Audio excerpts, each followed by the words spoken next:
الحمد للہ رب العالمین والصلاة والسلام علی سید الانبیاء والمرسلین. قال اللہ تعالی وتبارک فی القرآن المجید والفرقان الحمید. بسم اللہ الرحمن الرحیم. محمد رسول اللہ والذین معہ اشداء علی الکفار رحماء بینہم تراہم رکعا سجدا یبتغون فضلا من اللہ ورضوانا سیماہم فی وجوہہم من اثر السجود ذالک مثلہم فی التوراۃ ومثلہم فی الانجیل. صدق اللہ مولانا العظیم وصدق رسولہ النبی الکریم الرؤوف الرحیم.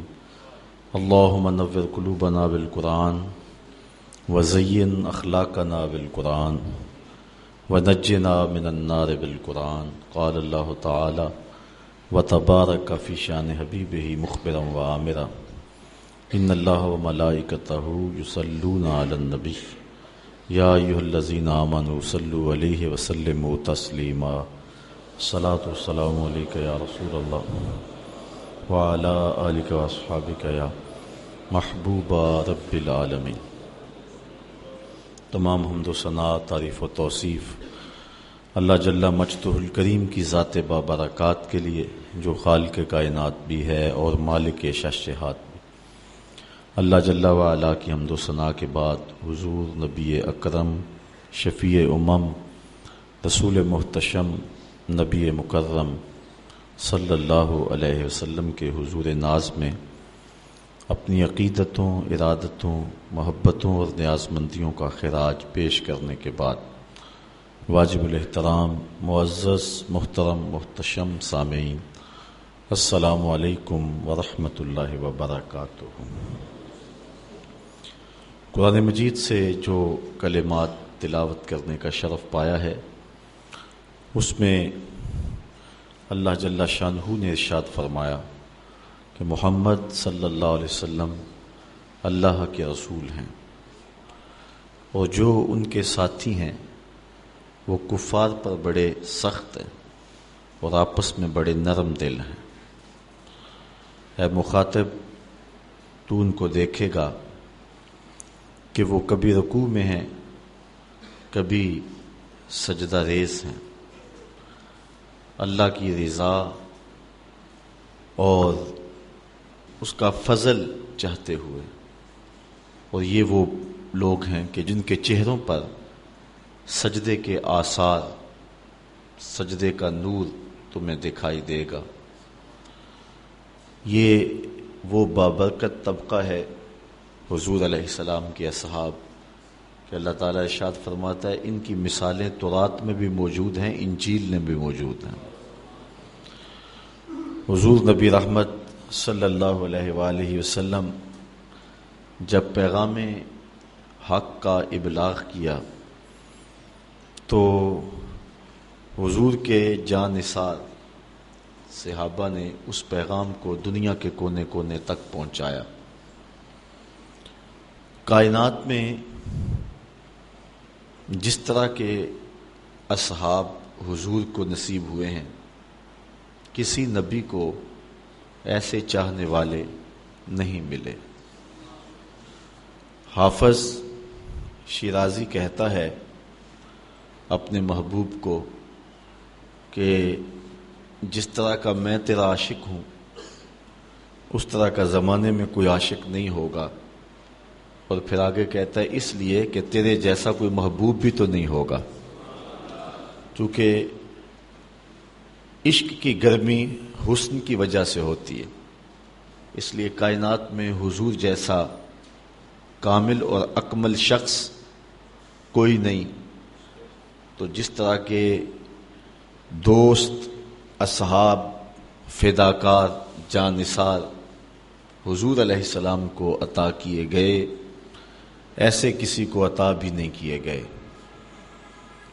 اللہ تعالیٰ جل شانہ نے قرآن مجید کے اندر اپنے محبوب کے ان غلاموں کے قصیدے بیان فرمائے اور فرمایا کہ یہ ہم بیان کر رہے ہیں قرآن مجید میں اس سے قبل جو کتابیں نازل ہوئی ہیں تورات اور انجیل، ان اصحاب کے قصیدے اور ان کا ذکر اور ان کا تذکرہ ہم نے وہاں بھی لکھا ہوا ہے. یہ اتنے بابرکت لوگ ہیں اور اتنے معتبر لوگ ہیں. اس کائنات میں جتنے بھی انسان بستے ہیں ان میں سے افضل مجد و شرف کے لحاظ سے اہل ایمان ہیں. کفار اخلاقی قدروں میں جتنے مرضی بلند کیوں نہ ہوں، مال و دولت، شہرت، ثروت، جاہ و منصب، اقتدار، سب کچھ ان کے پاس ہو، لیکن ایک مسکین مومن کی شان تک نہیں پہنچ سکتے. اس لیے اس کائنات میں بسنے والے انسانوں میں سب سے افضل شخص مومن ہے. اہل ایمان میں سے فضل و شرف رکھنے والے علماء اور اولیاء ہیں. علماء و اولیاء میں سے اغیاث اور اقطاب فضل و شرف پاتے ہیں. اغیاث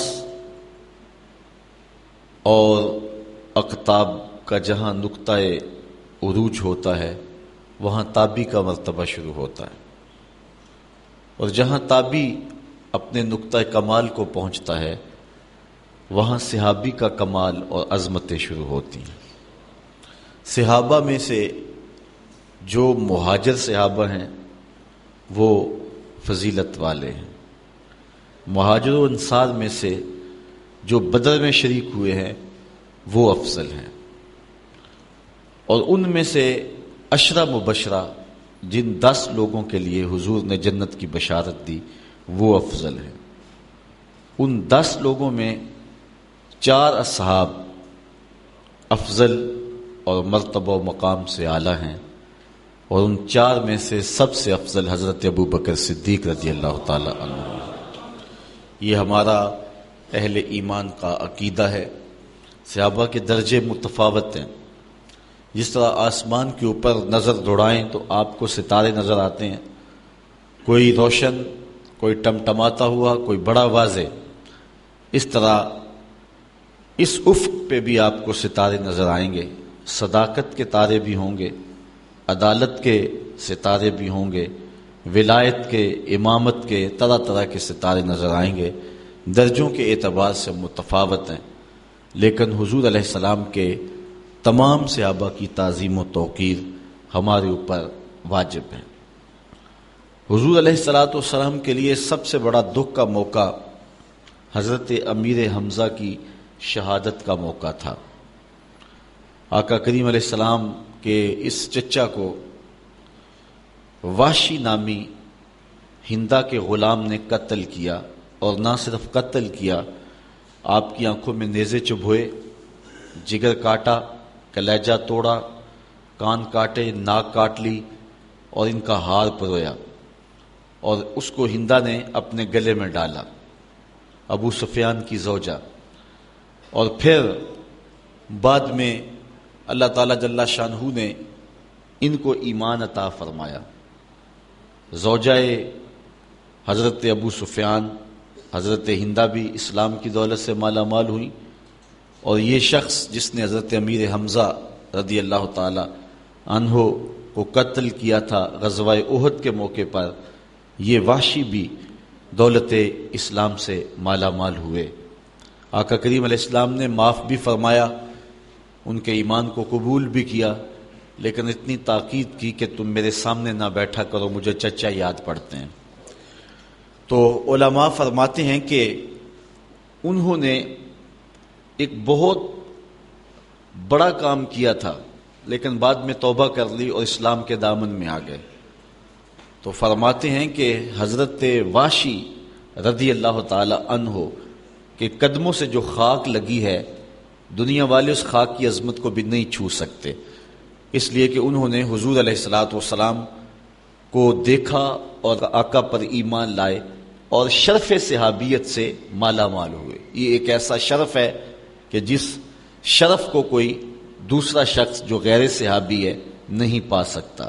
اس لیے جتنے بھی صحابہ ہیں تو ہم ان کے بارے میں کوئی ایسی بات نہیں کریں گے کہ جو ان کی شان میں سوء ادب رکھتی ہو۔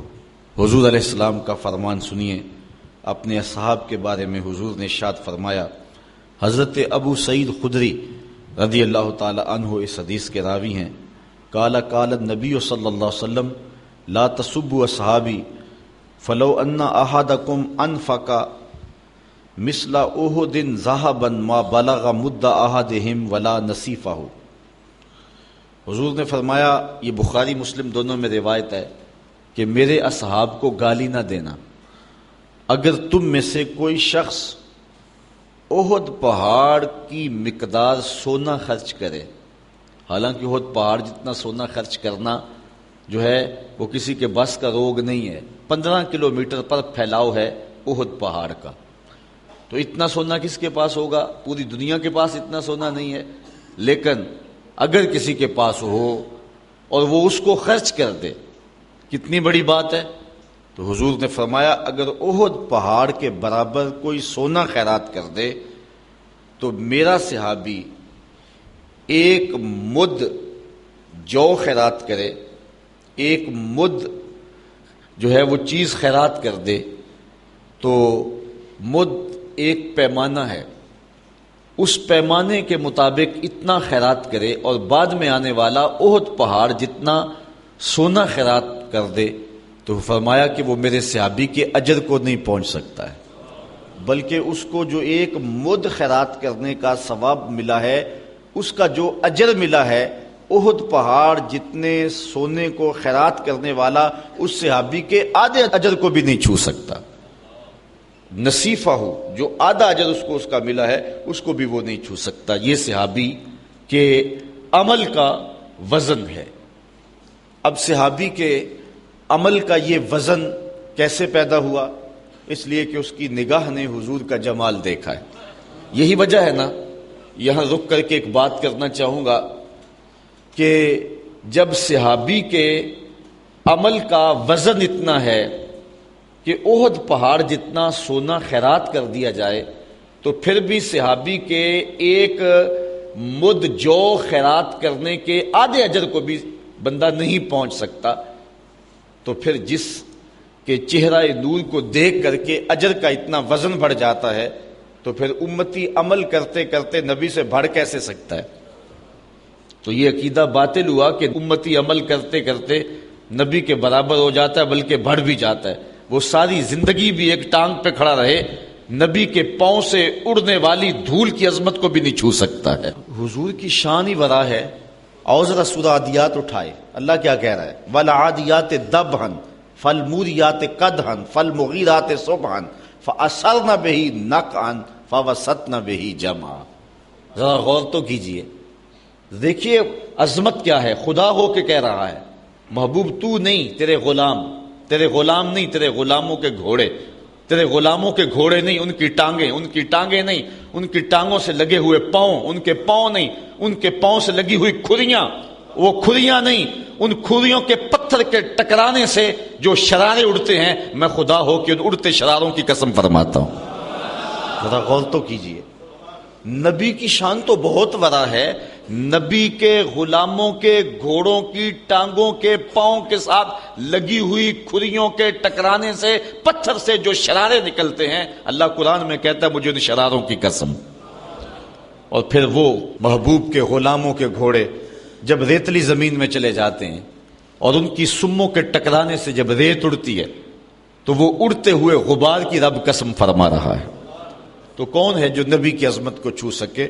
تو نہ جانے کیا غضب ڈھایا لوگوں نے اور یہ بات لکھ ماری کہ امتی عمل کرتا کرتا بعض کا نبی کے برابر ہو جاتا ہے، بلکہ بڑھ بھی جاتا ہے۔ یہاں دیکھیے صحابی کے عمل کو کوئی چھو ہی نہیں سکتا۔ کوئی ساری زندگی بھی لگا رہے، دل کھول کے خرچ کرے، احد پہاڑ جتنا سونا کہاں سے لائے گا؟ اور اگر اتنا کر بھی لے تو پھر بھی صحابی ایک مٹھی بھر جو خیرات کیے ہیں، اس کا جو اجر صحابی کو حضور کے چہرے کو دیکھنے کی وجہ سے ملا ہے، اس اجر کے آدھے حصے کو بھی وہ شخص نہیں پا سکتا ہے۔ جب صحابی کے اجر کو نہیں چھوا جا سکتا تو پھر نبی کی شان کیا ہوگی اور نبی کا اجر کیا ہوگا؟ تو حضور نے فرمایا کہ میرے اصحاب کو گالی نہ دو۔ حضرت ابو بردہ رضی اللہ تعالیٰ عنہ اپنے باپ سے روایت کرتے ہیں، قال رفع یعنی نبی صلی اللہ علیہ وسلم راسہ الی السماء وکان کثیر مما یرفع راسہ الی السماء، کہتے ہیں حضور نے آسمان کی طرف اپنا رخ اٹھایا، اور حضور کثرت کے ساتھ اپنے رخ انور آسمان کی طرف اٹھایا کرتے تھے۔ تو حضور نے ایسے آسمان کو دیکھا اور دیکھ کر کے فرمایا فقال النجوم امنۃ للسماء، یہ جو ستارے ہیں یہ آسمان کے امن کی ضمانت ہے، جب تک ستارے رہیں گے تو آسمان کو کچھ نہیں ہو سکتا، یہ ستارے آسمان کے امن کی ضمانت ہیں۔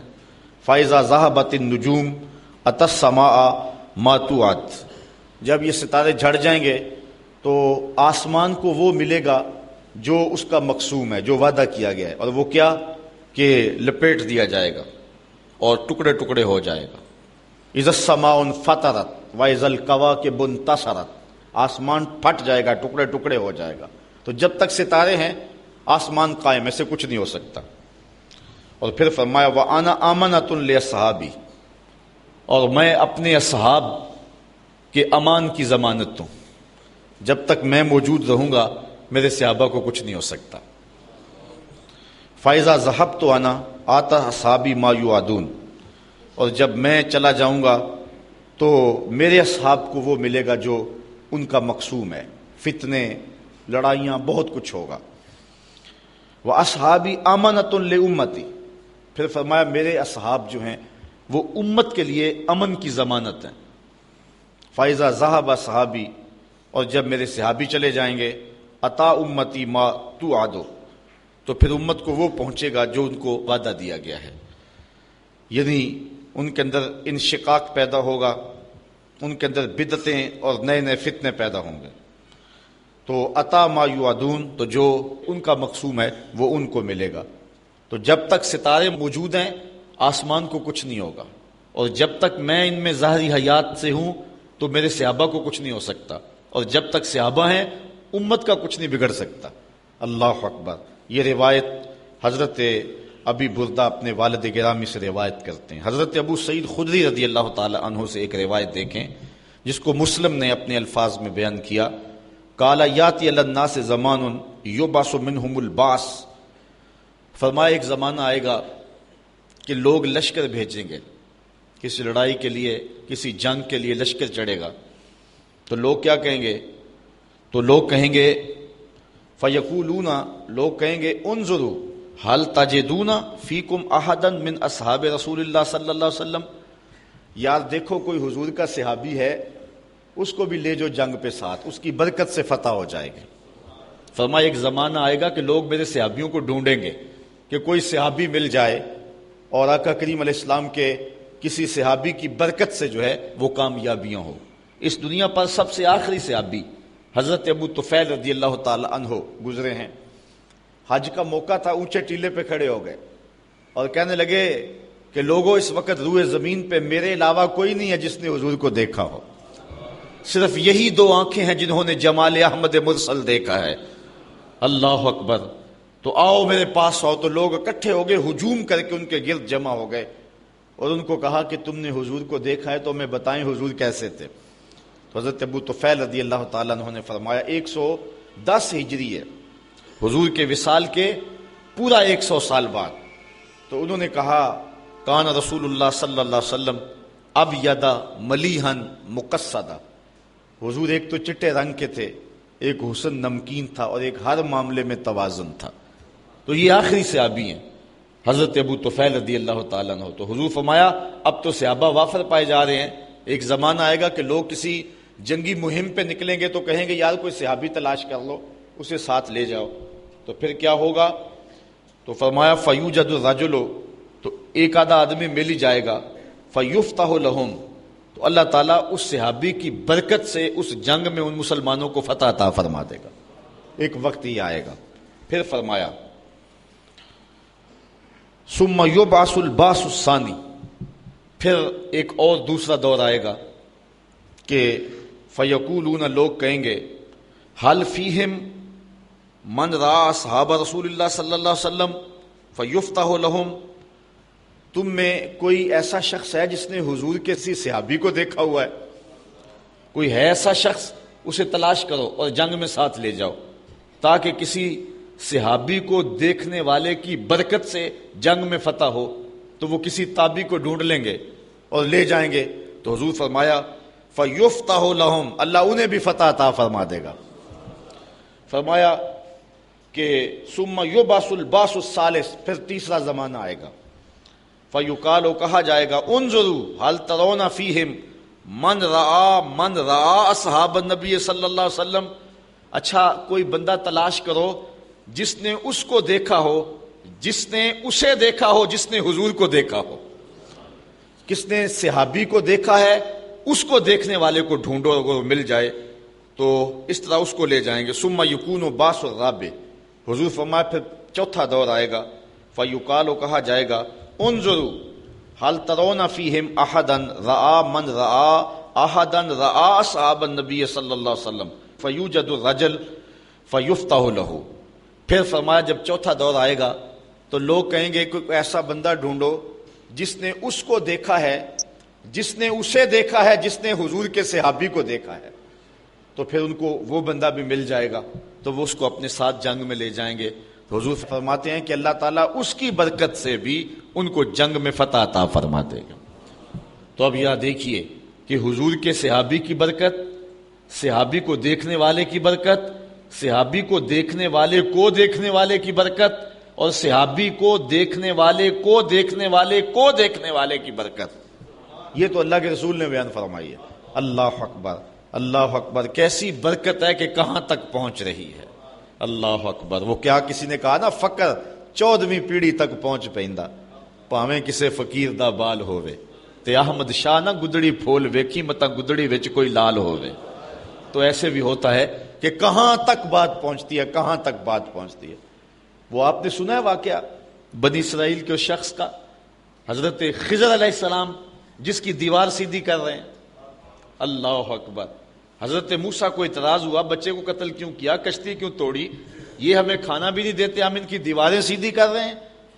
تو حضرت خضر علیہ السلام نے کہا تیری میری جدائی ہوگی، لیکن تمہیں بتاؤں کہ میں نے یہ کام کیوں کیے ہیں۔ ان میں 2 کاموں کی حکمت بھی بیان کی، اور تیسرے کام کے بارے میں فرمایا کہ یہ دیوار جو ہے جو میں سیدھی کر رہا ہوں، یہ 2 یتیم بچوں کی دیوار ہے، اور سیدھی کیوں کر رہا ہوں؟ وَقَانَ أَبُوهُمَا صَالِحًا، ان کا باپ بڑا نیک تھا، اور مفسرین نے لکھا ہے 7ویں پشت میں ان کا باپ تھا، دادا کاشح، اور 7ویں پشت میں اس کی نیکی یہاں کام آئی کہ اللہ کا نبی حضرت خضر علیہ السلام یہ ان کی دیوار کو سیدھا فرما رہے ہیں۔ تو اس لیے یہ جو کہا جاتا ہے کہ نسبت فائدہ نہیں دیتی، یہاں تو 7ویں پشت میں نسبت کہاں فائدہ پہنچا رہی ہے۔ تو فے فقر نو کرنا سلام چنگا، پاویں حال تھیو بے حال ہووے، اے نہ سمجھیے دے وچ کچھ نہیں، متا اس دا پیر کمال ہووے۔ فقر 14ویں پیڑھی تک پہنچ پیندا، پاویں کسے فقیر دا بال ہووے، احمد شاہ نہ گدڑی پھول ویکھی متا گدڑی وچ کوئی لال ہووے۔ اللہ اکبر۔ تو کہا یہ 4 زمانے نصیب ہوں گے، جس نے مجھے دیکھا، مجھے دیکھنے والے کو دیکھا، مجھے دیکھنے والے کو دیکھنے والے کو دیکھا، اور پھر جس نے اس کو دیکھا۔ اللہ تعالیٰ ان کے صدقے سے برکتیں پیدا فرمائے گا، اور جنگوں میں فتحیں اور کامیابیاں نصیب ہوتی رہیں۔ حضرت جابر رضی اللہ تعالی عنہ حضور سے روایت کرتے ہیں کہ آقا کریم نے فرمایا لا تمس النار مسلما رآنی او رآ من رآنی، اس شخص کو جہنم کی آگ نہیں چھو سکتی جس نے مجھے دیکھا۔ جو اہل ایمان، جو مسلمان مجھے دیکھ لیا جس نے بحالت ایمان، تو فرمایا اس کو جہنم کی آگ نہیں چھو سکتی۔ نہ صرف کہ اس کو نہیں چھو سکتی، جس نے پھر اس کو دیکھ لیا اس کو بھی جہنم کی آگ نہیں چھوئے گی۔ یہ برکت ہے صحابی رسول کو دیکھنے کی۔ حضرت عبداللہ بن مغفل رضی اللہ تعالی عنہ حضور سے روایت کرتے ہیں، سنو حضور علیہ السلام کا فرمان۔ آقا کریم نے فرمایا اللہ اللہ فی اصحابی، اللہ اللہ فی اصحابی، لا تتخذوہم غرضا من بعدی، فمن احبہم فبحبی احبہم، ومن ابغضہم فببغضی ابغضہم، ومن اذاہم فقد اذانی ومن اذانی فقد اذى اللہ ومن اذى اللہ فیوشک ان یاخذہ، رواہ الترمذی۔ حضرت امام ترمذی نے یہ روایت نقل کی ہے۔ حضرت عبداللہ بن مغفل کہتے ہیں حضور نے فرمایا اللہ اللہ فی اصحابی، میرے اصحاب کے بارے میں اللہ سے ڈرو، کوئی زبان پر ایسی بات نہ لانا۔ پھر فرمایا دوسری مرتبہ اللہ اللہ فی اصحابی، میرے اصحاب کے بارے میں اللہ سے ڈرو، اللہ کا خوف کرو۔ اور پھر ارشاد فرمایا لا تتخذوہم غرضا من بعدی، میرے بعد ان کو برے لفظوں سے یاد نہ کرنا، میرے ساتھ بلا نہ کہنا، بلکہ حضور نے فرمایا فمن احبہم فبحبی احبہم، جس نے میرے صحابہ سے محبت کی میری وجہ سے محبت کی، ومن ابغضہم فببغضی ابغضہم، اور جس نے ان سے بغض رکھا تو وہ میرے بغض کی وجہ سے میرے صحابہ سے بغض رکھا۔ اگر پیار کوئی کرتا ہے تو وہ بھی میرے لیے کرتا ہے۔ آج وہ اقبال نے کہا تھا نا، اے کہ نشہ ناسی خفیرہ جلیاز ہوشیار باش، اے گرفتار ابو بکر و علی ہوشیار باش۔ آج جو ہے وہ دو ٹکڑوں میں بانٹ دیا گیا ہے، صرف 6 صحابہ کے علاوہ باقی کو کہا گیا کہ معاذ اللہ یہ مرتد ہو گئے تھے، استغفر اللہ۔ اور جو ہے وہ اہل بیت اور اصحاب کو جو ہے وہ 2 گروہوں میں بانٹ دیا گیا ہے، جبکہ حضور علیہ الصلوۃ والسلام کی نسبت سے ہی ہم اہل بیت کا احترام کرتے ہیں اور حضور کی نسبت سے ہی اصحاب رسول کا احترام کرتے ہیں۔ مقام تو وہی ہے، اسی وجہ سے زائیں تو وہیں سے پھوٹتی ہیں۔ بلکہ میں کہا کرتا ہوں کہ جو اہل بیت ہیں وہ نبی کے گھر والے ہیں، جو اہل بیت ہیں وہ نبی کے گھر والے ہیں، اور اصحاب نبی کے در والے ہیں۔ ہم کہتے ہیں گھر والوں تمہیں بھی ہمارا سلام ہو، اور در والوں تمہیں بھی ہمارا سلام ہو۔ تو حضور نے فرمایا اگر کوئی بغض رکھتا ہے تو وہ بھی میری وجہ سے رکھتا ہے، اور اگر کوئی ان سے پیار کرتا ہے، محبت کرتا ہے، تو وہ میری محبت کی وجہ سے کرتا ہے۔ ومن اذاہم فقد اذانی، جس نے میرے کسی صحابہ کو اذیت دی اس نے مجھے اذیت دی۔ ومن اذانی فقد اذى اللہ، جس نے مجھے اذیت دی اس نے اللہ کو اذیت دی۔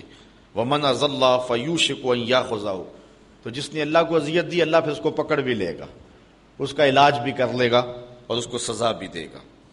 حضرت انس روایت کرتے ہیں کہ حضور نے ارشاد فرمایا مثل اصحابی فی امتی کالملح فی الطعام لا یصلح الطعام الا بالملح۔ حضرت انس کہتے ہیں کہ میرے اصحاب کی مثال امت میں اس طرح ہے جس طرح کھانے میں نمک ہوتا ہے، اگر نمک ہوگا تو کھانے میں لطف ہوگا، اور اگر نمک نہیں رہے گا تو کھانے میں لطف نہیں رہے گا۔ حضرت حسن رضی اللہ تعالیٰ عنہ فرماتے ہیں فقد ذہب ملحنا فکیف نصلح، کہتے ہیں کہ ہمارا نمک ہی چلا گیا، اب ہمارے میں اصلاح کیسے ہو سکتی ہے، وہ لطف اور وہ لطافت کیسے باقی رہ سکتی ہے۔ آقا کریم علیہ السلام نے ارشاد فرمایا، حضرت ابن عمر سے مروی ہے، امام ترمذی نے روایت کی ہے، قال قال رسول اللہ صلی اللہ علیہ وسلم، حضور نے ارشاد فرمایا اذا رأیتم الذین یسبون صحابی، جب تم کسی شخص کو دیکھو کہ میرے صحابی کو گالی دے رہا ہے، حضور کی نظروں میں سب کچھ تھا، کوئی بھی حضور کی نگاہوں سے پوشیدہ نہیں تھا، حضور سب کچھ دیکھتے تھے، حضور ایک ایک چیز بتا کے گئے۔ فرمایا اگر تم دیکھو کسی شخص کو کہ وہ میرے صحابہ کو گالی دیتا ہے فقولو، تو اس کو جواب دو کیا لعنت اللہ علی شرکم، تیری شرارت پر اللہ کی لعنت ہو، یوں اس کو جواب دو جو میرے صحابہ کو برا بولتا دکھائی دے۔ اللہ اکبر۔ اب یہ تو صحابہ کا مطلق تذکرہ تھا، آج میں حضور کے چند اصحاب کا مختصر تذکرہ آپ کے سامنے رکھ کے بات کو آگے بڑھاؤں گا۔ سب سے افضل صحابی جس کو شرف ملا اور عظمت سب سے فضیلت والی نصیب ہوئی وہ حضرت ابوبکر صدیق کی ذات ہے۔ کہتے ہیں حضور کا سایہ نہیں تھا، لیکن یہ سائے کی طرح حضور کے ساتھ ہی رہے، ساری زندگی حضور کے ساتھ گزاری۔ امن الناس بر مولائے ماں، اقبال کا لہجہ دیکھیے، امن الناس بر مولائے ماں، کلیم اول سینائے ماں، ہستی او کشت ملت راچو ابر، ثانی اسنین و غار و بدر و قبر۔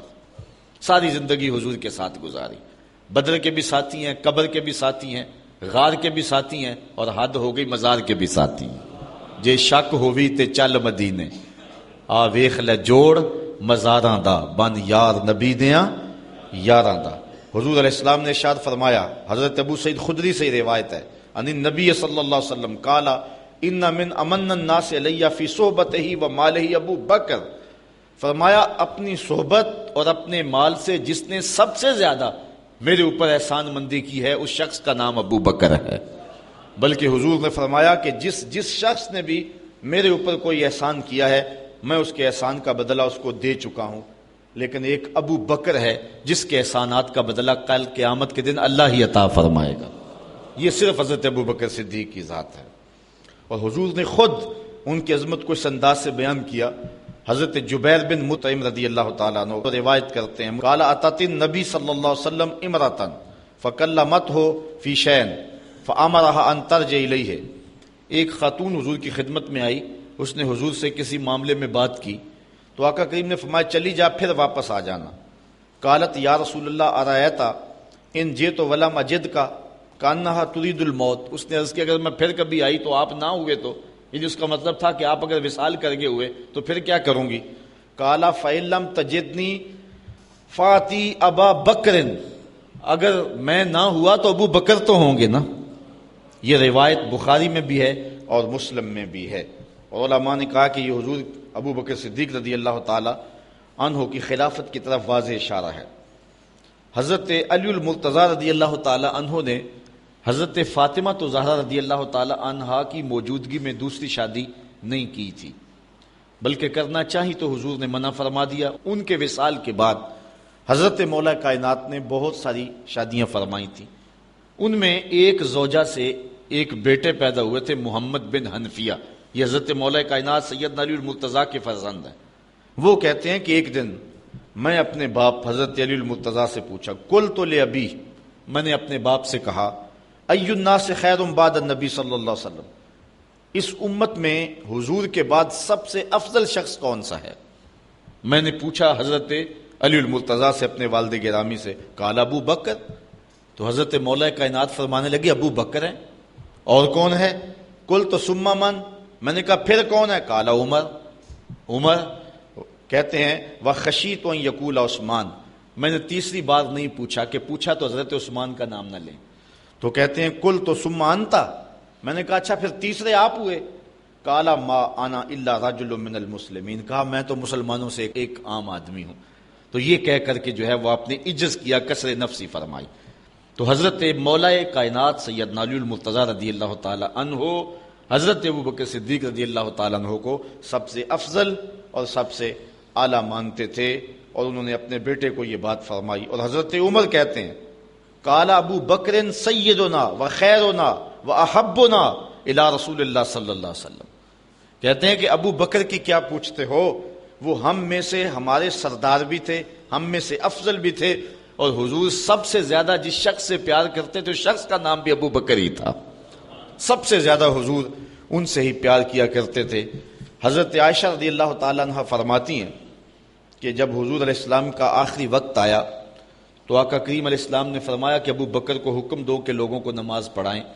میں نے عرض کی کہ وہ رقیق القلب ہیں، مصلی پہ جب آپ کو نہیں پائیں گے تو بے چین ہو جائیں گے، کسی اور کے لیے حکم نامہ جاری کرو۔ تو حضور علیہ السلام نے جو جواب دیا وہ ایک طویل حدیث ہے، لیکن حدیث کا ایک حصہ ہے کہ حضور علیہ السلام نے فرمایا لا ینبغی لقوم فیہم ابو بکر ان یؤمہم غیرہ، کسی قوم کے لیے مناسب ہی نہیں ہے کہ ابو بکر ان کے اندر رہتے ہو اور امامت کوئی اور کروائے۔ ابو بکر کا حق ہے کہ وہ امامت کروائیں۔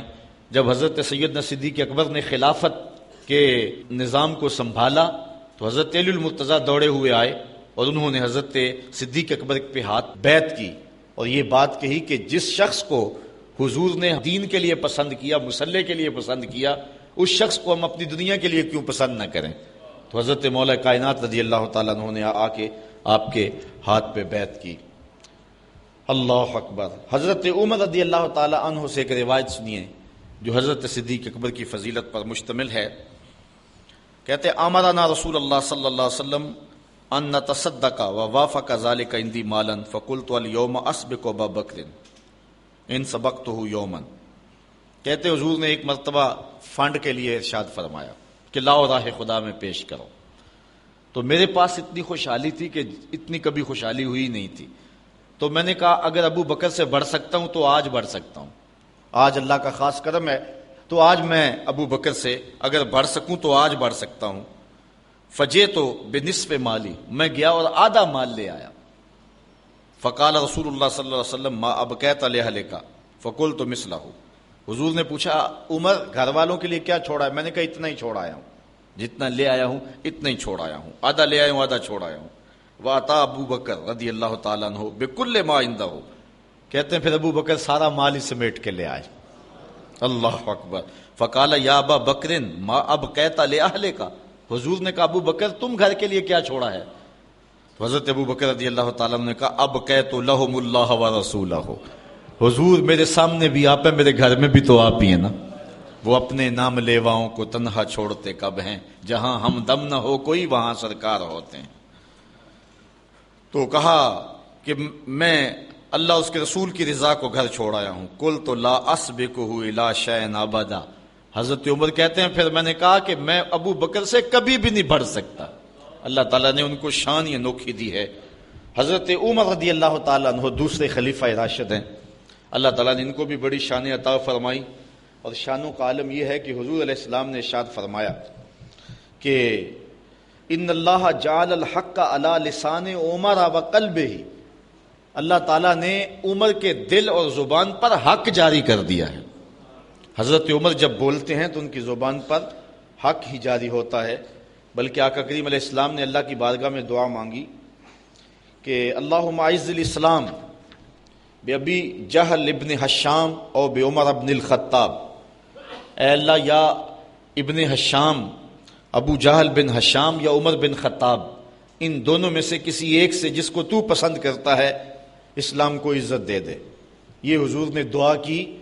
ادھر یہ تلوار لے کے بانی اسلام کا چراغ بجھانے نکلے تھے، لیکن راستے نے کہا کدھر جا رہے ہو؟ کہا بس آج کام تمام کرنے جا رہا ہوں. کہا گھر کی تو خبر لو. کہا کیا ہوا ہے؟ کہا تمہاری بہن بھی اس آقا کی غلام بن گئی ہے. وہ واقعہ پھر آپ نے سنا ہے کہ وہ جب گئے تو قرآن مجید کی تلاوت ہو رہی تھی. عمر کا پھر دل ہی بدل نہیں گیا. اللہ اکبر. اقبال کہتے ہیں تو نہ دانی کے سوزے کراتے تو دیگر گوں کر تقدیر عمر. میری بہن تو نہیں جانتی، تو چھوڑ گیا قرآن کی تلاوت. قرآن تو ایسا ہے اگر بہن ہو کے قرآن پڑھے تو عمر کی تقدیر بدلتی ہے، اور ماں ہو کے قرآن پڑھے تو نیزے کی نوک پہ بیٹا قرآن سناتا ہے. تو نہ دانی کے سوزے کراتے تو دیگر گوں کر تقدیر عمر. تو تقدیر بدلی. پھر حضور کی خدمت میں حاضر ہو گئے. حضرت عقبہ بن عامر رضی اللہ تعالی عنہ روایت کرتے ہیں کہ حضور علیہ السلام نے ارشاد فرمایا لو کان بعدی نبیا لکان عمر. اگر میرے بعد کوئی نبی ہوتا تو عمر ہوتا. اللہ تعالیٰ نے یہ شان حضرت عمر رضی اللہ تعالی عنہ کو عطا فرمائی ہے. حضرت ابن عمر روایت کرتے ہیں خرج ذات یوم ودخل المسجد وابو بکر وعمر احدهما عن یمینہ والآخر عن شمالہ وهو آخذ بیدیہما. ایک دن حضور مسجد میں تھے، حضرت عمر بھی گئے، حضرت صدیق اکبر بھی گئے. کہتے ہیں کہ حضور علیہ السلام نے دایاں ہاتھ حضرت ابو بکر اور بایاں حضرت عمر کا پکڑا ہوا تھا، اور اس طرح حضور جو ہے وہ چلتے جا رہے تھے. حضرت ابو بکر صدیق دائیں سمت تھے، حضرت عمر رضی اللہ تعالیٰ عنہ بائیں سمت تھے. اور ایسے حضور مسجد نبی میں تشریف لا رہے ہیں. وہو آخذ بیدیہما فقال ھکذا نبعث یوم القیامہ. حضور نے فرمایا قیامت کے دن ہم یوں ہی قبروں سے اٹھائے جائیں گے. میرے دائیں ہاتھ میں ابو بکر کا ہاتھ ہوگا اور بائیں ہاتھ میں عمر کا ہاتھ ہوگا. اللہ اکبر. یہ شان ہے ان غلاموں کی. حضرت عائشہ رضی اللہ تعالیٰ عنہ روایت کرتی ہیں کہ حضور علیہ الصلوۃ والسلام گھر میں لیٹے ہوئے تھے اور آقا کریم کی پنڈلی سے کپڑا ہٹا ہوا تھا. تو حضرت ابو بکر صدیق آئے اور انہوں نے اذن طلب کیا، حضور فرمایا آ جاؤ، اور ایسے ہی لیٹے رہے اور پنڈلی پر جو کپڑا تھا کو آگے نہیں کیا ہے، اسی طرح ہٹا رہا. وہ آئے بیٹھ گئے اور باتیں کرنے لگے. ثم استاذن عمر. پھر حضرت عمر آ گئے رضی اللہ تعالیٰ عنہ، تو وہ بھی آ کے بیٹھ کے حضور نے اجازت دے دی. حضور علیہ السلام نے کوئی اپنے کپڑے کو جنبش نہیں دی اور پنڈلی کو ڈھانپا نہیں ہے، چونکہ ستر عورت جو ہے وہ گھٹنے سے شروع ہوتا ہے. پنڈلی عموماً گھر میں بندہ برہنہ بھی رکھ سکتا ہے، کوئی حرج نہیں ہے. تو حضور علیہ الصلوۃ والسلام کی پنڈلی سے کپڑا ہٹا ہوا تھا. دونوں آ کے بیٹھ کے باتیں کرتے رہے. پھر تھوڑی دیر ہوئی تو کہتے ہیں حضرت عثمان آئے رضی اللہ تعالی عنہ. تو جب حضرت عثمان رضی اللہ تعالیٰ عنہ آئے وَسَوَّ ثِيَابَهُ. حضور نے جلدی اپنی پنڈلی پر کپڑا کر لیا. وہ بیٹھ کے باتیں کرنے لگے. گفتگو ختم ہوئی، سارے چلے گئے. میں نے عرض کی حضور حضرت ابو بکر آئے، آپ ایسے ہی جلوہ فراز رہے، پنڈلی پر کوئی کپڑا نہیں کیا. حضرت عمر آئے، آپ ایسے گفتگو کرتے رہے، پنڈلی پہ کپڑا نہیں کیا، لیکن عثمان آئے تو آپ نے جلدی سے پنڈلی پر کپڑا اوڑھ لیا۔ فرمایا عائشہ میں اس سے حیا کیوں نہ کروں جس سے فرشتے بھی حیا کرتے ہیں۔ اللہ اکبر۔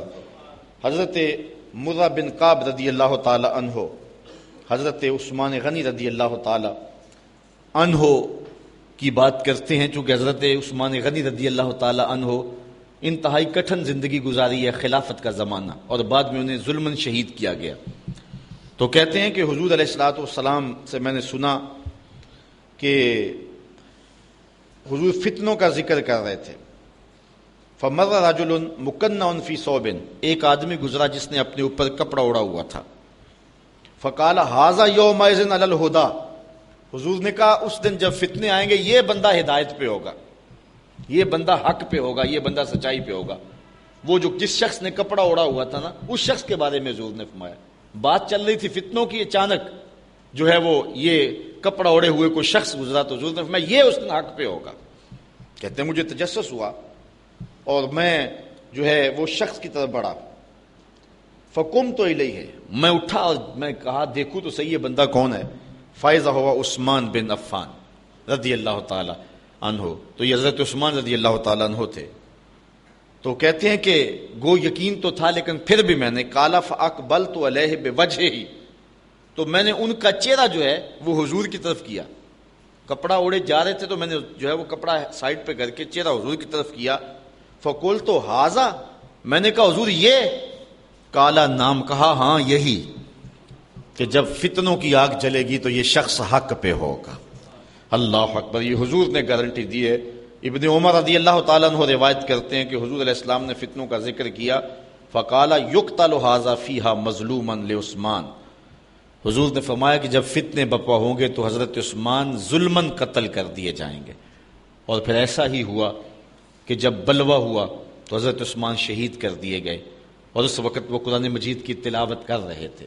حضرت امام حسین پر 3 دن پانی بند ہوا، حضرت عثمان غنی پر 40 دن پانی بند رہا، 40 دن پانی ان کے اوپر بند رہا، اور اپنے اہل خانہ کے سامنے شہید کر دیے گئے۔ اور جس وقت حضرت عثمان غنی رضی اللہ تعالیٰ عنہ شہید کیے گئے اس وقت قرآن کھول کے پڑھ رہے تھے، اور آپ کا خون اس آیت پہ گرا، فَسَيَكْفِيكَهُمُ اللَّهُ، قرآن مجید کی پہلے پارے کے جو آخر میں آیت ہے، ان لفظوں پر آپ کا خون بہا اور گرا، اور اس طرح حضرت عثمان غنی رضی اللہ تعالیٰ عنہ جو ہیں وہ شہید کر دیے گئے ظلماً۔ حضرت ابو موسیٰ اشعری سے ایک روایت لیں، قال كنت مع النبی صلی اللہ علیہ وسلم فی حائط من حیطان المدینہ، کہتے ہیں ایک دن مدینے کے کسی باغ میں حضور کے ساتھ تھا میں، حضرت ابو موسیٰ اشعری کہتے ہیں۔ فجاء رجل فاستفتح، کوئی شخص آیا اور اس نے دروازے کو دستک دی۔ اللہ آپ سب کو مدینے لے جائے اور بہت جلد لے جائے، اور وہاں جا کے آپ دیکھیں گے کہ آج بھی مدینے کے جو باغ ہیں ان کو پھاٹک لگے ہوئے ہیں، دروازے لگے ہوئے ہیں۔ یہ ہمارے باغ، ان کے ارد گرد دروازے نہیں ہوتے، ہاں کوئی بار لگا لے وہ بھی درختوں کی یا گارڈین کی یا کسی چیز کی تو وہ ایک الگ امر ہے، اور وہ بھی اب رواج پڑا ہے۔ لیکن عرب میں شروع سے جو باغات ہیں ان کے گرد 4 دیواری ہوتی تھی اور اس پر دروازہ لگا ہوا ہوتا تھا۔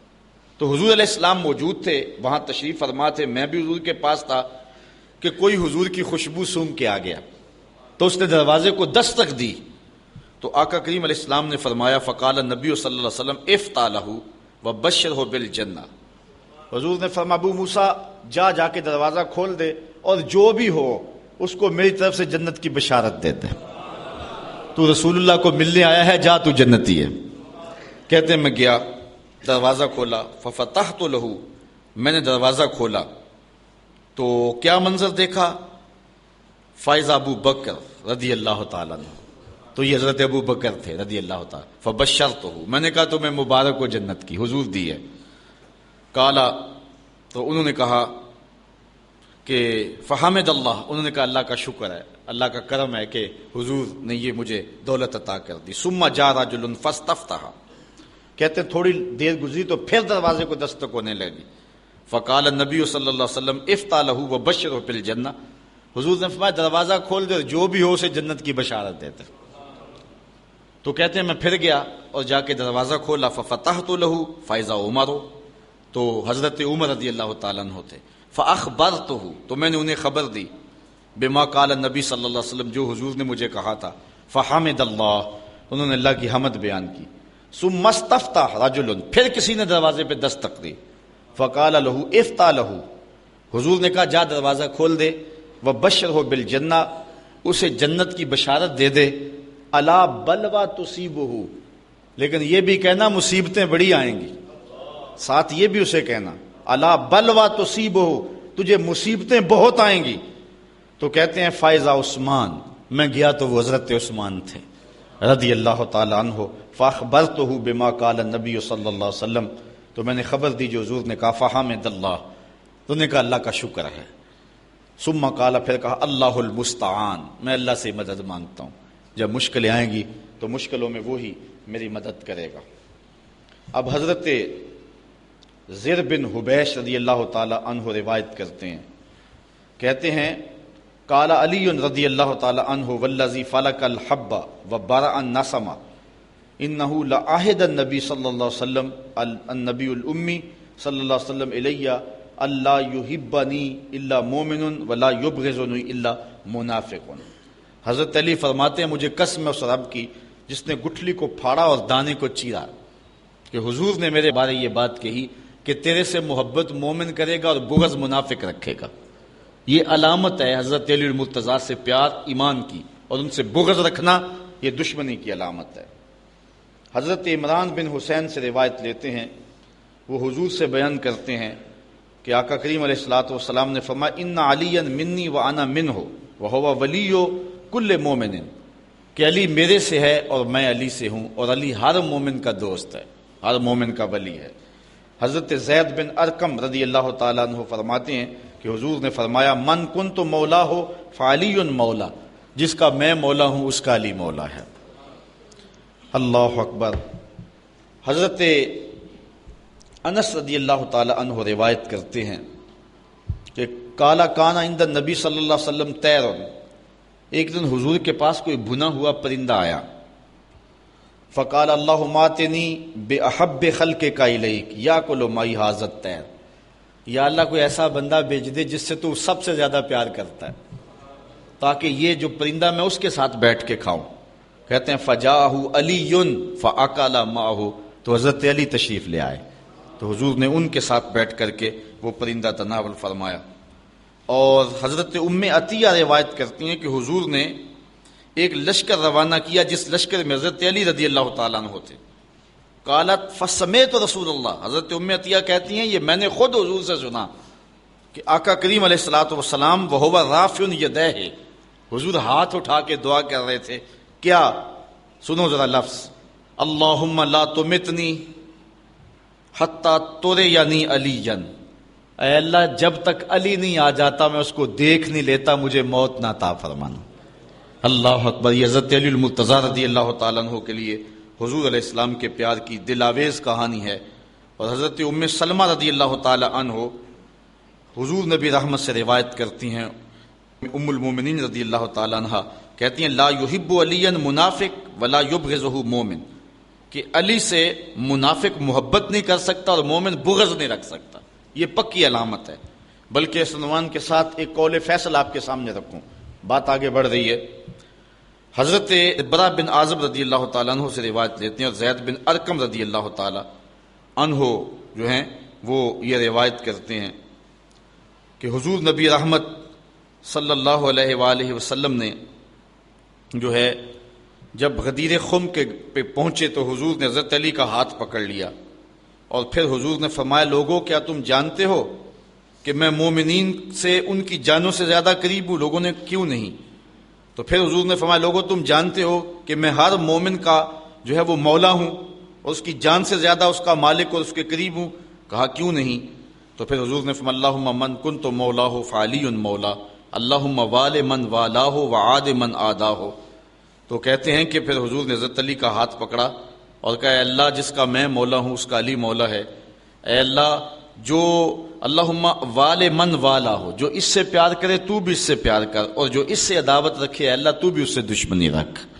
اور حضرت علی المرتضیٰ خود بیان فرماتے ہیں کہ حضور علیہ الصلوۃ والسلام نے فرمایا فی کا مثل من عیسیٰ، اے علی تیری مثال حضرت عیسیٰ والی ہے.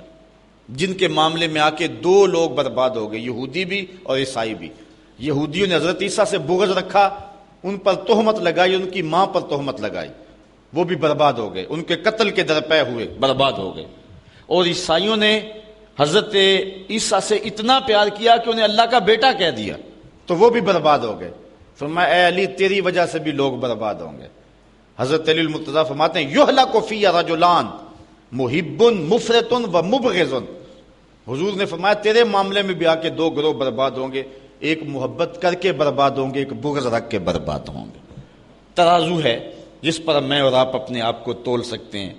اگر حضرت علی المرتضیٰ کا نام آئے، طبیعت میں گھٹن پیدا ہو، تو سمجھ لو اندر نفاق پل رہا ہے۔